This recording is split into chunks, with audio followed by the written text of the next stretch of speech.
Welcome to the webinar on securing your remote workforce and supply chain operations during COVID-19, jointly organized by TAPA and Malwarebytes. Please welcome our host today, Mr. Tony Luck, Chairman of TAPA Asia Pacific. So, Crystal, thank you very much for that introduction. And thank you, Adrian Young and Greg Hickam, for joining this webinar today on COVID-19 and cybercrime. Look, we have a lot to talk about. There's been much in the press about some of the cyber attacks that have occurred during this period, especially when many people are working from home. Interesting enough, your report in March 2020 talked about the pandemic profiteering. Hackers are now realizing the vulnerabilities or the opportunities for them with people working from home. And of course, staff working at home maybe are not necessarily following or used to following all of the protocols necessary to prevent crime. Interesting enough, Resilience 360 in their annual report, cyber attacks is now the top threat. I remember several years ago, cyber, used to be midway along that chart, and now suddenly it's gone up to the top. 68% of their businesses believe cybersecurity risks are increasing, and by 2021, damage caused by cybercrime is expected to reach 6 trillion per year, which is unbelievable. And look, just as I was preparing for the webinar today, I saw an article from our CIO website, which basically talked about CIOs having to deal with excessive loads on the infrastructure. So, suddenly they've gone to just a few workers having access to basically the infrastructure, when they've on business travel on that, I suppose business travel away from home. And now we have a situation where literally the whole workforce is demanding access to the network. And of course, that means not only setting up the protocols for those people to log in, but whether they have VPNs and patches on their computers. So, one comment from the CIOs, but this is a wake up for organizations that focus on the daily operational need. And they talk about investment. Has the investment been put in place? And I'll be asking some of those questions today to Adrian. And then look, how do you fully enable your employees to work remotely? So CIOs are struggling to ensure that employees are being productive. So it's a massive infrastructure overload. And of course, there's no IT support desk, okay, that you could literally just pop along to. Obviously, everything now is totally online. And of course, look, how do you share files? What's the mechanism to do that in a safe and secure way? So these are some of the issues that we're all dealing with. How do we deal with those security threats? How are staff accessing the internet? Are they doing that from home, or are they doing that from public networks? So look, you've heard enough from me in terms of the opening, right? I think all of us realize that there's some big challenges in front of us. I don't expect there's going to be a quick fix. So what I'll do, I'll pass you over to Crystal. Over to you, Crystal. Thank you, Tony. Next, we would like to share a pre-recording from Greg Hickam, Chief Information Officer at Malwarebytes. Greg is a Silicon Valley technology executive who brings more than 25 years of experience driving technology vision, strategy, global operations management, acquisition integration, and scalable business growth. Due to the time difference, Greg has pre-recorded this video to share his insights with us. Welcome everybody to today's webinar. Look, these are unique times, so I kindly ask for your patience. Like many of you, I'm working from home today. So the dogs might bark, the kids might laugh, cars might honk. Hopefully our collective internet holds up to all this entertainment, at least for the next 30 or 40 minutes. My name's Greg Heim, and I'm the Chief Information Officer at Malwarebytes, an endpoint security and threat intelligence leader. Today's topic, remote sec, or the practice of securing remote workers, is one we have discussed, debated, and marketed for the last 5 years. But now, given this global crisis, the concept of securing remote workers has moved from the hypothetical, played out on network diagrams, to reality, played out in the home offices of millions of our employees, with IT and security professionals like yourselves working urgently to make sure that employees remain productive and protected. Let me be clear, I don't have all the answers. None of us do. But what I do have is a wealth of experience, ideas, and practices that I've used throughout my career in successfully securing remote workers. I want to spend some time with you sharing the reality that we're facing today and begin a discussion with you on how we evolve, adapt, and improve to address the requirements of our growing remote workforce. We here at Malwarebytes are committed to supporting this ongoing dialogue. To that end, I've directed our threat intelligence researchers to continue to monitor IT issues related to both the remote sec as well as any new cybersecurity threats emerging as bad actors attempt to take advantage of our new shared digital reality. At the end of this short webinar, I'll share with you how you can contribute to this research. So like most CIOs, I had a plan. As this situation developed over January and February, we built a remote work plan that would be ready to go. When it became clear that we would need it, I decided to do a one-day stress test by asking our employees to work from home for the day. This would then allow us the following business day to remediate any issues that we discovered during the exercise. Unfortunately, that was the day before our governor issued a shelter-in-place order. So what started as a test immediately became my reality. And so what is this reality? Well, to start with, I had to move from a model of securing an organization to securing individuals. According to the Verizon Data Breach Report, C-level executives who often spend much of their time on the road are 12 times more likely to be the target of an attack than our office-based employees. And it used to be that securing the roaming executive could be accomplished through zero trust techniques like conditional role-based access, and that while costly to maintain, were worth the investment. But now we're all roaming, and exhaustive security measures to secure an entire organization are simply cost prohibitive. Secondly, we know that cyber hygiene has always been an issue. We also know from the Department of Homeland Security that there are new techniques intended to target devices that will inevitably become less protected the longer those devices are out of the watchful eyes of our security professionals. Unfortunately, these threats include coronavirus-themed malicious websites and spam that callously feed off of our concerns with the promise of vital information, only to deliver malware pups and pums. Cyber hygiene, or the maintaining of an organization's security posture, will be tested in this new reality. This reality is my guiding approach to remote sec. So I started by focusing on the priorities rather than trying to achieve a comprehensive, foolproof security strategy. By focusing on the priorities, I could quickly achieve a Pareto principled 80% of security immediately, and then fill in the gaps as we learn more about the challenges my colleagues in our environments are facing. So what did I do? Well, first I started by increasing device security across the board. I've always said that the device is the new perimeter. Gone are the days of on-premise or office-based security. My team won't be leaving their house, and shipping the device is also not an option at this point. So my remote sec plan includes the ability for my team to quickly respond and recover from a threat with full dashboard control, all remotely via the cloud. Let's look at each step.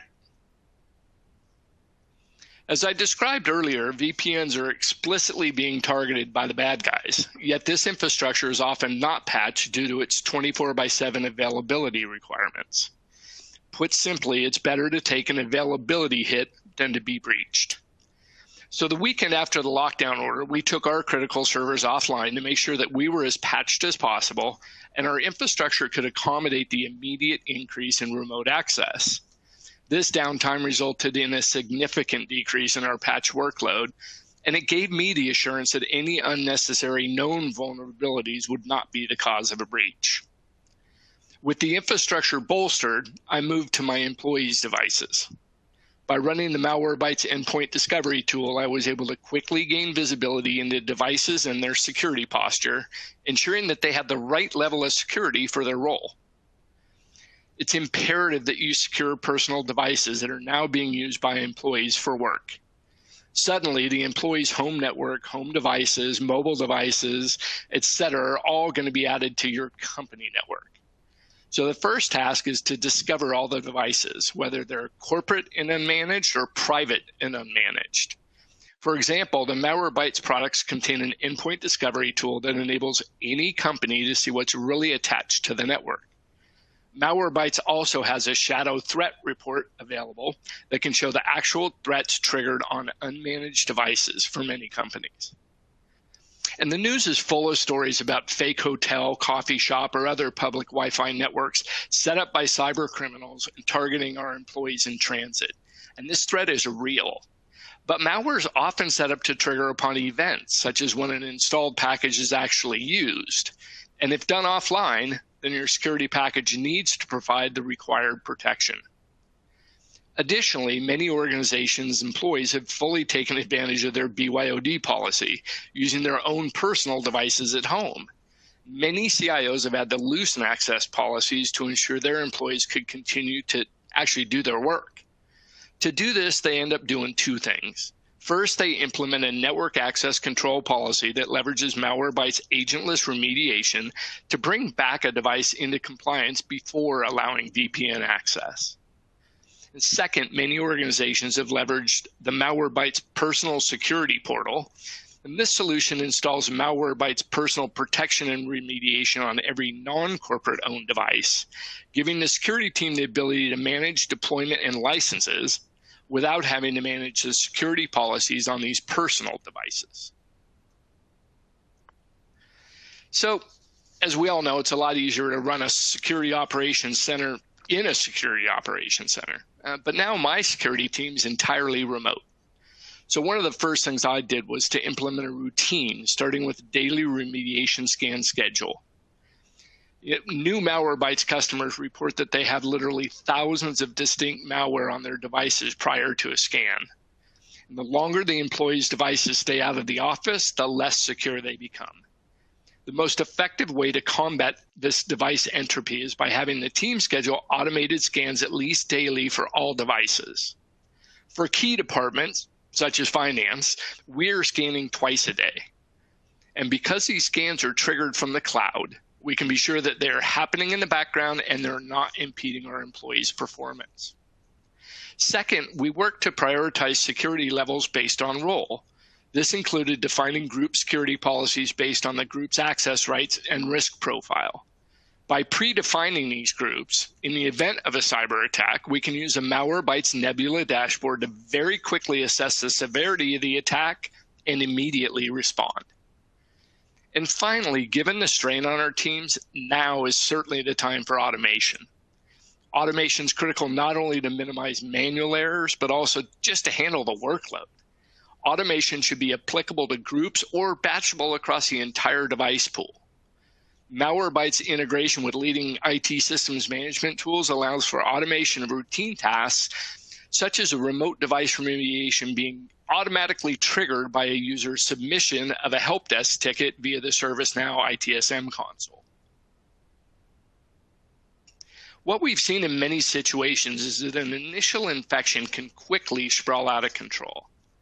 Isolation of compromised endpoints is critical, and this simply must be done leveraging a cloud approach for remote workers. By isolating effectively, we allow our security teams the time to remediate. To address this, we've stepped up our Security Operations Center performance, demanding attack response in seconds and minutes instead of days and months. By using Malwarebytes endpoint detection and response, my team can quickly evaluate the attack vector and impact and isolate the impacted group within a matter of seconds. Through Malwarebytes remote recovery, I can recover any data compromised through a ransomware attack and get the device back up and running in a matter of minutes. But remediation must be thorough and precise, and it has to take out pups and pums that appear innocuous and then later trigger Trojans, bots, spywares, ransomware, etc. And lastly, every company should have a way to leverage expert responders set up in advance. Otherwise, during a widespread malware incident, such as Emotet, that impacts scores of companies across multiple geographies at the same time, you may not get access to the experts you need. So these are the must-haves that I believe will harden the defensive of the now completely remote Malwarebytes workforce. Again, they're very straightforward, but they're necessary. Number one, regain control of your security posture by eliminating your patching backlog, gaining visibility into all endpoints on the network, and providing Malwarebytes consumer security for employees using their personal devices. Number two, operationalize your remote SOC by creating daily remediation scan routines for the team, defining group security based on the employee's risk profile, and introducing automation that will take the load off of our already strained security teams. Number three, accelerate remote service recovery after an attack by focusing SOC resources on quick attack evaluation and remote recovery. And number four, don't forget the human connection, especially now. While we're focused on effectively securing our people, and that is critically important, remember that many employees are facing times of fear and uncertainty right now. Stay close to your crew. One thing we did is we scheduled a 30-minute daily all-hands video conference. Attendance is purely optional, but it encourages our team to come together visually and stay connected. They took that and evolved it into a Friday afternoon virtual happy hour. As I mentioned at the beginning of this webinar, our Malwarebytes threat researchers will continue to monitor and share information on both remote sec practices as well as cyber threats and those related to the COVID-19 crisis. We are fortunate to have some of the best and brightest in the security industry here at Malwarebytes, and they openly share their knowledge with the larger community. You can get more information at blog.malwarebytes.com. So let's continue this conversation so we can learn and adapt together. If there are best practices you're using or threats that you're seeing, please contact our threat intelligence research team via email at intel@malwarebytes.com. We'll investigate and incorporate all our new learnings into our blog posts. Thanks for your time, stay safe, and please don't forget to wash your hands. Next, we would like to invite Adrian Yong from Malwarebytes to share with us the global cybersecurity landscape and latest insights. Thank you, Crystal, for the introduction. So every year, Malwarebytes release a state of malware report, consolidating the detections of the past 1 year and to share to the community on what we have detected so that you can use that data and enforce better security posture on your site. So first thing first, we look at global headlines across the world. And immediately we see that there is no lack of data breach incidences as well as ransomware attacks. And one key headline that I want to bring to your attention is the one from Singapore, where activities from the Emotet malware family has more than tripled in the past year in Singapore itself. So we will keep hearing this keyword Emotet getting repeated because that is one of the most concerning attack of the past 1 year. So first we look at overall global detections from year 2018 to 2019. So immediately we can see that there is a slight increase in terms of overall detections of 1%, right? Of all the cyber attacks that were detected in 2019.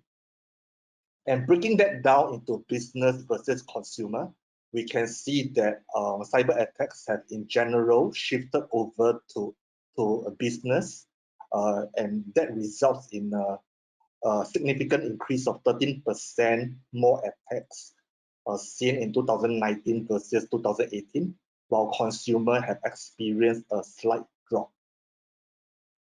So just quickly to share, Malwarebytes detection are on assets already protected by somebody else. So this is a key point that I cannot repeat enough because this shows everybody why Malwarebytes is so important in the landscape, because of the fact that we are always detecting attacks that are not preventable at its earliest stage. And at the same time, the detection data that we are showing here has, as much as possible, been normalized by removing false positive and repeated detections. So what exactly have we detected in terms of Malwarebytes categorization? So we are looking at the likes of Trojan, spyware, backdoor, down to rootkits, ransomware, and a lot more other categories of threats. So we are interested in the business cyber attack categories especially. So looking over the 1 year trend, we can see that the first half of the year has been dominated by adware and Trojans against businesses. And towards the remaining of the year, we have a mix of the top 10 categories that we are showing you on the screen. So that includes Trojan adware, hijacker tools, Riskware tools, backdoor, spyware, including ransomware and the rest. And if we were to look at the top 10 categories of the past 1 year, you can see that the top threat category is actually adware. And from 2018 to 2019, right, it has experienced a 400% increase year over year. The other three categories that have experienced increase as well year over year includes Riskware tool, backdoor, and spyware, and hack tools. The rest of the categories have experienced a drop in terms of overall detections year over year. And finally, right, we go into the top 10 threat families that were detected in 2019. So knowing that the category of adware is the top, it is no surprise to know that the top family, the threat family, is also belonging to the adware family. So Adware Yon 2 holds the top position for 2019, and year over year it has increased a highly significant 6,000% increase. The one keyword that I wanted you to take notice of, Trojan Emotet, is taking up the second position in the table, and this is a highly damaging attack. So sitting second in the table is a cause of great concern, because it means that a lot of businesses out there are getting impacted by this malware family. The rest are majority adwares as well, as you can see from the table. So one conversation that keeps coming back to Malwarebytes is how exactly, how serious adware and unwanted programs in general. So whenever we are having this conversation with prospects or customers that are out there, we always hear that they are not taking it that seriously, because adware and unwanted programs are seen as more of a nuisance rather than attacks that results in severe damage to the business.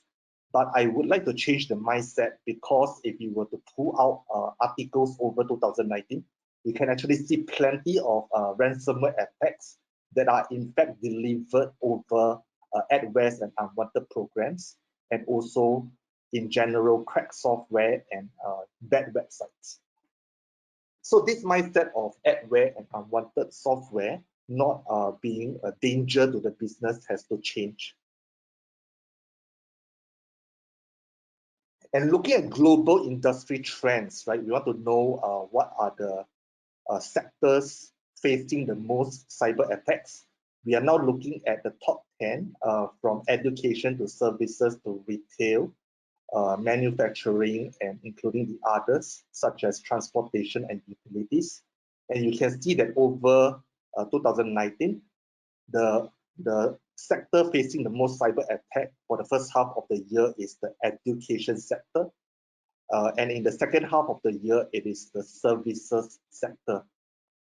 And all the other remaining 8 has also experienced a significant amount of cyber attacks throughout the year. Now we are more interested to study what kind of malware family impacted the top 3 sectors in 2019. So the first sector we are looking at is the services sector. So 2019, you can see the top positions are dominated by Adware. And again, the keyword that we keep repeating, Trojan Emotet holds the 4th position. So Emotet is causing significant damage to the services sector. And I will explain what exactly is Emotet capable of in a couple more slides. If we were to look at the retail sector, same thing, right? Emotet holds the top position this time. And one interesting observation, ransomware WannaCry is an attack that happens back in 2017. So 2017 WannaCry, during its course of infection, has spread over 1,000 plus cities in the world. So its capability to laterally move is quite scary at the point in time, right? And we are now in 2020, and why are we detecting so much instances of WannaCry in 2019? The reason is because there's 2 parts to WannaCry. The first part is its encryption capability. So WannaCry have lost its main feature, the ability to encrypt systems, because of this thing called a kill switch. The kill switch has been deactivated days or weeks after it was initially discovered in 2017. So it no longer has the ability to encrypt system. But the second part of it is its ability to spread laterally across infected machines, especially on unpatched systems. So that capability is still around, and that's why we are detecting so many instances of it even in 2019. And the last top sector getting cyber attack is the education sector. So again, Emotet sits at the top of the table.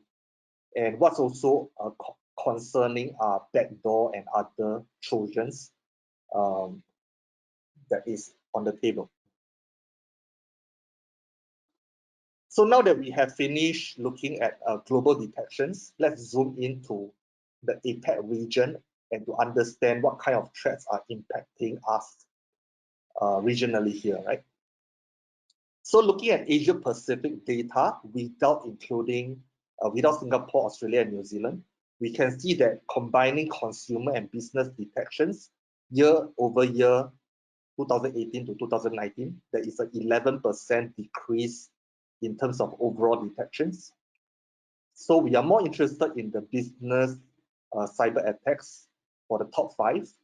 And in Asia Pacific, again, we see Adware holding the top 2 position, while WannaCry is number 3. So we can imagine that in 2017, there were a lot of businesses in Asia Pacific getting the WannaCry ransomware and not 100% cleaning it off infected systems and servers. Also of concern is the family sitting in number 4, right? So this tool called Mimikatz is actually a commonly used tool to steal username and password from infected systems. So this is how once the username and password are stolen, if they happen to be a username and password with administrator level privilege, that is when the threat actor can actually use this username and password to gain access to even more systems in victim organizations. And the last detection, which is a bit surprising, is Bitcoin miner. Why? Because back in 2018, this is one of the top detected threat family across the world. But looking at 2019 global detections, on the earlier part, if you remember when we walked through all the top 10 families detected, none of them are actually Bitcoin miners at a global level. But in Asia Pacific, Bitcoin miner managed to be in the top 5 families of threat detected. So it means that a lot of Asia Pacific countries are getting Bitcoin miner attacks, right? And we have done some studies. So for example, in Philippines and some other ASEAN countries such as Indonesia, Thailand, these are actually countries with significant amount of Bitcoin miners that are being discovered. Now looking at Singapore, Australia, and New Zealand data. So year to year, for these three countries, right, all these countries have experienced a drop in terms of overall detections. And looking at the business detections, it is dominated by adwares. And bringing the attention back to Singapore. So if you remember earlier on in the headlines, we were saying that Trojan Emotet has experienced a 3 times increase in Singapore over the past 1 year. So our detection reflect that as well, because Trojan Emotet is sitting number 4 in terms of detections across Singapore. So we keep hearing this word Emotet getting repeated. What exactly is Emotet, right? Back in 2000, towards the end of 2018, right? Actually, Emotet, Trickbot, and Ryuk are commonly put together as a way to so-called infect victims and then eventually encrypt systems that they have managed to infect. So these 3 malware family works together and is commonly known as the Windows triple threat. And many cybersecurity vendors has actually done study on this. And why is it so damaging is because of its ability to spread laterally, similar to how WannaCry does it. And after spreading laterally, it has the ability to study infected systems and machines and to know which systems has higher valuable data that it can then proceed to encrypt and ask business to pay up for those data to be returned to them. So this cyber attack has caused tremendous damage back in 2019, and in fact starting from the end of 2018.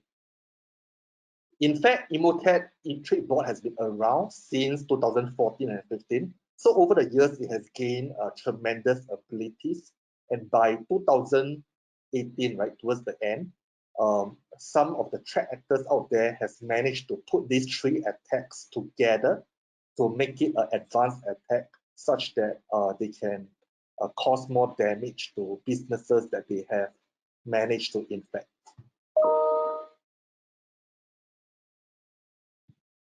Okay, so the final payload out of this triple threat is actually the root ransomware. So after studying what they have infected through Emotet and Trickbot, the final payload delivered is the root ransomware selectively to mostly servers that the threat actors find valuable and most likely will result in the business paying up. So a lot of studies has been done on this attack, and we have realized that there is a flow to most of these cyber attacks. So normally it started off from a mouse spam campaign, and once the mouse spam is received by victims that opens up the attachment, which is normally a Word document, will have PowerShell run silently in the background, resulting in the downloading of Emotet, followed by Trickbot, followed by redirecting the compromised endpoint to internet compromised sites, and then finally deliver the final payload of root ransomware selectively to infected systems. So across Asia Pacific, we have seen plenty of business getting impacted by this triple attack. And enough about Windows, right? So now looking back at 2019, one surprising statistics that was shown through the investigation and study was the number of detections per endpoint on Mac OSs. So in 2019, on average, every single Mac infected machine has 11 traces of malware on it. So if we compare that to Windows, it is now exceeding infected Windows machine. So this is a cause for concern. It shows that there is an overall neglect in terms of managing threats on Mac OS platforms. If we were to look at the top Mac detections for 2019, we can easily see that most of the detections are belonging to the Adware and unwanted program family. And so with that, we conclude State of Malware 2020 and some of the main key takeaways. Business threat detection continue to increase even while organizations are adopting advanced security. So if you remember, overall, there is a 1% increase of cyber threats detected year over year, 2018 to 19. The top 3 sectors impacted by cyber attacks are the education, service, and retail sectors. Old and evolved families of cyber attacks, such as Emotet, are having successes, not only in the top 3 sectors, but across all the different sectors that we have been studying. Ransomware has overall decreased, but it has maintained its ability to cause high damage and is again more targeted versus 2018. So they have gained additional capabilities, such as the ability to study assets before deciding whether to perform encryption or not. And lastly, right, there is a general neglect of Mac security. So Mac threat detections per endpoint is now higher than PC detections per endpoint. Now moving to the last part of the presentation, we just want to share for a fact that cyber defenders across the world, whether you are of a large organization or a small and medium-sized enterprise, but everyone simply demands a better security. And in today's threat context, whether you are working from home, remotely, or from office, everyone wants better security. Just a bit of a fact sharing. So earlier on, Greg have shared that executives are 6 to 12 times more likely to be targeted than non-executive for cyber attacks. And in a quick study that Malwarebytes have done between March 14 to March 18, we have found more than 3,600 malicious domain spreading cyber attacks using the coronavirus term, right? So this is a cause for concern because threat actors are always using the topic of the day to deliver cyber attacks to as many victims as possible. And in one of the many real-world cases that Malwarebytes have seen, so for example, a service industry prospect that is working from home, they were hit on a weekend by the same triple threat that we have discussed earlier on. So the partner that they engage reach out to us, and immediately we issue them the Malwarebytes technology to help to look into that attack.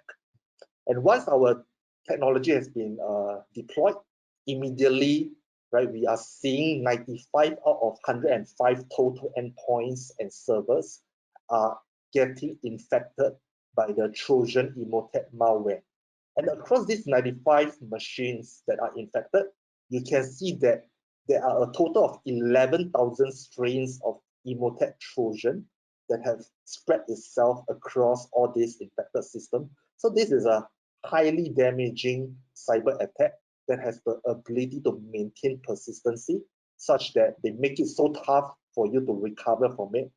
And the moment you're infected, basically the endpoints and the servers are not within your control as much as you wanted, right?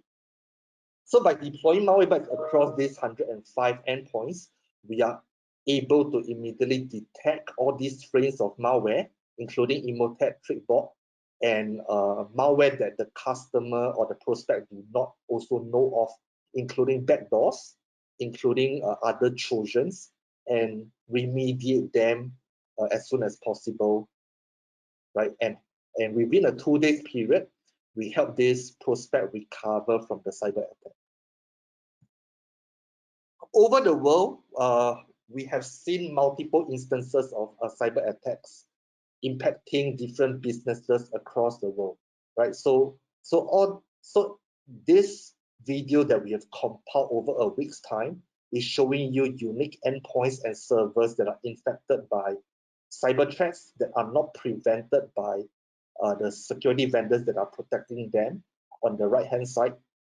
So Malwarebytes is always trying to deliver better resiliency to all businesses and consumers over the world.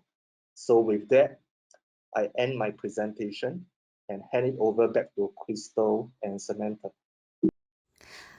Thank you very much, Adrian. Now, Tony will be sharing with us some case studies and mitigation strategies against cyber attacks. So over to you, Tony. Crystal, thank you very much. And Adrian, thanks for a great presentation. And also to Greg. Look, I know Greg couldn't be with us today because of the working from home and some other restrictions that he had, but please pass my thanks to him. And look, can I just quickly welcome two of the board members who are currently on the webinar. That's Steve Mullins. Steve Mullins is actually looking after our law enforcement liaison. So he's currently working with Interpol based in Singapore here on cybercrime. So we'll hear more from Steve in the future. And look, a big thanks to Roger Lee, who's also on the call. Roger's been running the business continuity and recovery training for members during this awful period. And Roger, as well as being a TAPA board member, he's also a member of the Singapore Institute of Material Management. So thank you very much, Roger. So Adrian, look, before we go straight into those sort of case studies, what I'd like to do is just pick up on a few things that you've mentioned. Look, what's interesting is that, as you know, TAPA covers the whole supply chain. And then, you know, when I look at that graph that you presented, which looks at the hits on manufacturing and the attacks on transportation. And look, one of the case studies is an attack on transportation, which we'll go into a little bit further. But when you actually put those two together, that's quite a significant figure, isn't it? Yeah, Tony, definitely we see that as well. So we do see a big gap in the cybersecurity landscape. So businesses across the world are getting impacted by different cyber attacks. So this one happening to Swiss shipper is of course unfortunate, but over the world we see that there is a clear lack of incident response plan or a lack of tools to support that plan. So when threats get out of control, this is when a lot of businesses are unable to recover fast, or even if they have the plan in place without the right tools to support or the right people in the right position, they are unable to recover as fast as they have wanted. So that is what we have observed across many organizations. Right, understand. So look, as I mentioned in the opening, you know, CIOs are, you know, if they have pulling their hair out because of some of the issues, you know, the sudden work from home.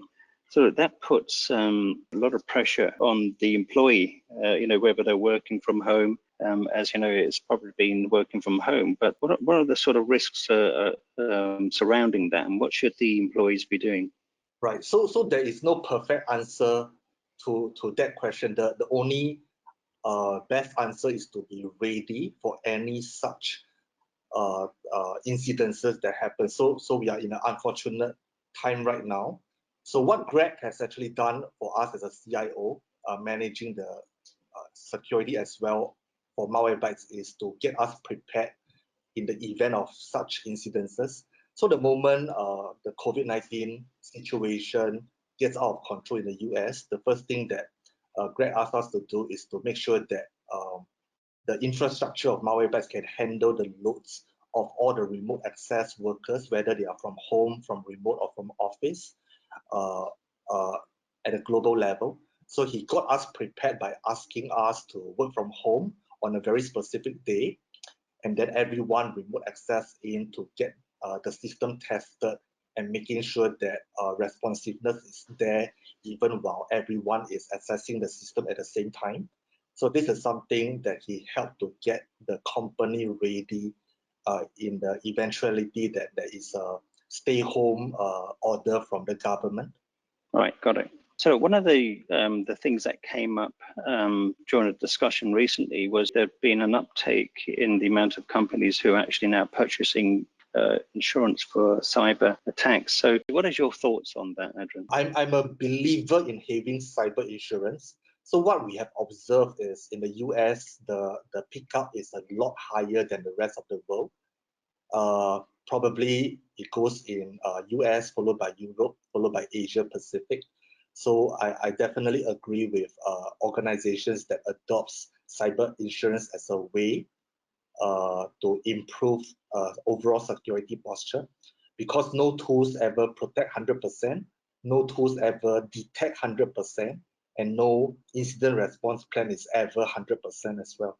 So the last fallback resort is to have a cyber insurance in place, such that when things really go bad, at least some claims can be made to help the business recover to a better state. Yeah, I suppose, look, there's always going to be the problem of increased costs and, some resistance against it. But let's talk about training. Look, I think there's only so much we can do with training. Training goes so far, but there's obviously some significant gaps where we haven't got the proper tools in place. Would you agree with that? I totally agree with that. So security is a really big topic, unfortunately, right? And there's so many gaps that we have to plug all the time, and new gaps also keep appearing. So security awareness training is one part of overall strengthening the organization's ability to cope with cyber attacks. So having the tools, having the technology, having the people, having these people trained, and having the people in the right roles to tackle cyber attack is everything that is needed to better prepare any organizations for security, right? So it is an ongoing effort to continuously improve any organization's cybersecurity posture. Yeah, no, exactly. And of course, look, I suppose, as you say, it has to be an ongoing process, because obviously there's new types of threats coming out all of the time. So look, let me take you on to the C-level suite. When the statistics are showing that C-level executives are 12 more times likely to be targeted than normal employees. What's your suggestion to the audience? How should they be dealing with this? One, in terms of actually, trying to get them to understand that they're going to be targeted, and then secondly, how do we engage them and make them understand or realize what the security risks are to a business? Right. So for me, it's a two-way street. First of all, the C-level people have to realize that they are actively being targeted. And second of all, vendors like us, we have to continuously share data that suggests that C-levels are more highly targeted versus other roles in the company. And there's a reason for that, right? Because they are considered of higher value versus the rest of the company. So it's unfortunate, but definitely they are the ones more frequently targeted, as what we have seen in some of these studies. So one of the ways that they can definitely secure themselves is to have the right tools in place, such that when they are on the road, or whether they are in office or anywhere else working, they are still under protection. And with Malwarebytes, one of the things that we continuously suggest is to have better security by enforcing multi-layer protection. And protection today alone is not enough. So the moment that something isn't preventable, you want to have a best chance of a recovery as well. Yeah, look, it's always a difficult discussion, and no doubt there'll be a lot of questions sent in to us on how we should approach it. But look, I think between our organisation, TAPA, and certainly yours, we should be trying to get that message out. Certainly will help our members, and particularly, as I mentioned, if you look at manufacturing and transportation being targeted, it's a significant problem. So let's look at this first case study here, where this Swiss shipper was basically forced to go offline. So we can see here they reported the network outage, and then of course they were forced to close down the systems for more than 5 days. So hey, this is probably a significant impact to them. So what's your sort of advice or approach with this sort of situation? Right. So I think this goes back to the very first question that was being posed, whereby we talk about having cyber security plans in place and obviously having the right tools. So once the plan is there, the tools are there, the people to execute the tools in the event of a cyber attack, they can then have the fastest possible way to recover from it. And because of that, then I would say that there is a likelihood that they can recover before the 5 days as shown in this particular slide. Yeah, I can imagine, right, that once it happens, there's a lot of rushing around and trying to find the right partner who can actually address that issue. So yeah, it's a good point. You know, this is a large logistics provider, well-known one. And look, you know, of course they were shut down, and this is in the media. But look, on top of this, you remember there was a large shipping company, one of the largest in the world, and one of the largest express companies, parcel carrier, that were also shut down for a number of weeks due to these attacks. So they appeared to be ransom attacks as such. So again, what's your sort of advice in these sort of situations, and what should a company do if they get attacked? And then, you know, secondly, what should we be doing to sort of prevent these attacks occurring? Right. So companies that has already gotten an attack, the best possible chance of a recovery is to have proper backups in place, especially for its critical system. So backup is always part of a full recovery, especially. And Adrian, sorry to interject, because you just reminded me. I mean, would the backup be on a separate or a separate provider, so that system doesn't get locked down or encrypted, etc.? Definitely. So there are offline backup and online backup. So any organizations that seriously wants to have a foolproof incident response plan will need to have both in place. So because we have also seen plenty of cases where ransomware actually reach the online backup and encrypt that as well. So having offline backup makes a lot of sense, especially for the larger organizations that can afford that. So that is part one, right? Having the right systems in place for a recovery process. The second thing to have is, of course, better protection and faster recovery than relying on backups. So this is also part of what Malwarebytes has been providing. So what we are doing is provide first, of course, real-time protection against cyber attacks such as ransomware. And finally, if a ransomware were to successfully attack some of the protected systems, what we do is allowing our remediation engine to kick in and to faster remove the ransomware so that it doesn't continue to spread across the rest of the connected endpoints and servers, and restoring back some of the files that we have managed to save for our customers. So this is actually phase one of the overall recovery, because in the face of any ransomware attack, what happens is that you have a percentage of the system being critical and you have a percentage of the system being less critical. So normally recovery comes in a few phases. So those that are not as critical, right, you can take a longer time or just have it up and running as soon as possible. But it's normally the critical that requires a full recovery. So the critical systems normally will want a full backup to be in place, while the rest of the system, if you want to get the businesses up and running again, you can rely on solutions such as from Malwarebytes to perform a quick recovery of those systems, and then continue your business first while you recover the rest of the network. Okay, excellent. Some good advice there. So look, I've got a couple of other questions coming in. So one question was, how can VPNs not be patched? So what are your thoughts on that? Wow. Okay, VPN. So any remote worker will seriously want to consider VPN, but as with every other software that was being developed, no matter what software you're using, there is always a chance that there is a vulnerability tied to that software version that you are using. So the idea here is to firstly look out for this vulnerabilities that maybe has been discovered by somebody, and then be aware enough such that you will proceed to get it patched or upgraded so that you do not suffer from holes that are created by the outdated version, right? Yeah, but it's quite cunning, isn't it? It's quite cunning of these, gangs to actually see that vulnerability coming, So, because look, I suppose naively, maybe people are thinking VPNs are patched because of what they are, right? So obviously that hasn't been done.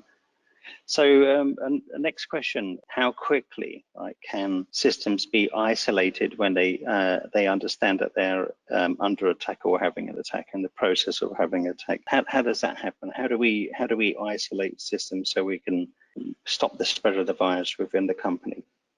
Right. The traditional way of isolating attacks involves removing systems physically off the network. So that is normally done by unplugging network cables or disabling wireless interfaces. But the context of today, we need to respond a lot faster than physically doing those things, right? So coming from a Malwarebytes context, our technology allows a simplified way to isolate infected machines. So the moment through the console that we provide to our customer, if you see that there are some suspected activities ongoing on some assets and systems, we can immediately issue an isolation of that infected machine. And once that is done, that machine is then cut off from the rest of the network, so giving it no chance to spread any malware that could potentially be sitting on it and allowing it to spread laterally. Yeah, no, look, that's good to know, right? Because I suppose people out there involved in risk management, BCP, etc., who probably aren't aware of that. So that's interesting. Look, I'm a Mac user as well, right? So one of the questions is, Mac versus Windows. When we look at some of the attacks on the Mac, why do you think that sort of happened? What happened there, and what should the users be doing? Right. So there's a myth when Mac was first launched. I mean, that there are lesser cybersecurity attacks against Mac OSs due to the way it's being designed. So over the years, I think that belief has built up across a large community of Mac users. So that is why they are actually neglecting security on Mac versus Windows. So whoever is on Mac has the belief that they are less susceptible to cybersecurity attacks versus users that are on a Windows machine. So over the years, there is a snowballing of that neglect, and eventually leading to the per detection that we are seeing now today in our state of malware report. So I believe that's what happened. So moving forward, right, of course, we want to spread that message that anyone that is on a Mac OS should also pay equal attention to its security versus using a Windows machine. Okay, so look, let me give you one final question. In terms of, actually, look, if I could just break it down into two short questions for you. So one is, what should we be doing in terms of the risk assessment for new technology? And then the second one was in terms of risk assessment. So how do we do the risk assessment, or who should we do the risk assessment with for the employee profiling and department profiling? Right. This is clearly a difficult topic when it comes to risk assessment, because there's so many ways to profile organization and the gaps that they have. So again, coming from Malwarebytes perspective, the risk is today whether you have the right tools on hand to visualize happenings within your organization. So if you do not have that visibility, obviously there is more risk that could be unknown to the organization as a whole. So definitely we can help in that aspect. And who is the right person to run it? It normally is a process involving the customer, the vendor, and of course the partners that are serving that customer, right? So everyone has to be in it together in order to make sure that any gaps or risks that are happening to the organizations are detected as early as possible, and then to cover it as soon as it was being discovered. Okay, so yeah, you're right. Look, in terms of risk assessments, there are a lot of models out there, and it's really trying to get the right risk assessment model for your business. So Adrian, look, can I just thank you very much for that? Look, I think we could talk all day about this, and I think one of the things that we should do is do some follow-up discussions and drill down into some of these areas, right? Because there's a lot to take in here, and there's a lot of knowledge to share. So, look, thank you very much, and again, if you can pass my thanks to Greg for his session as well. Right. On behalf of Malwarebytes, I would like to thank you and TAPA Group as well. Thank you for inviting us to join you for this awareness sharing session. Oh, you're welcome. Thank you very much. Thank you for joining the webinar on securing your remote workforce and supply chain operations during COVID-19. We hope that you enjoyed the webinar and question and answer session. If you have any questions and feedback, please feel free to contact TAPA or Malwarebytes. We look forward to seeing you at the next webinar sessions.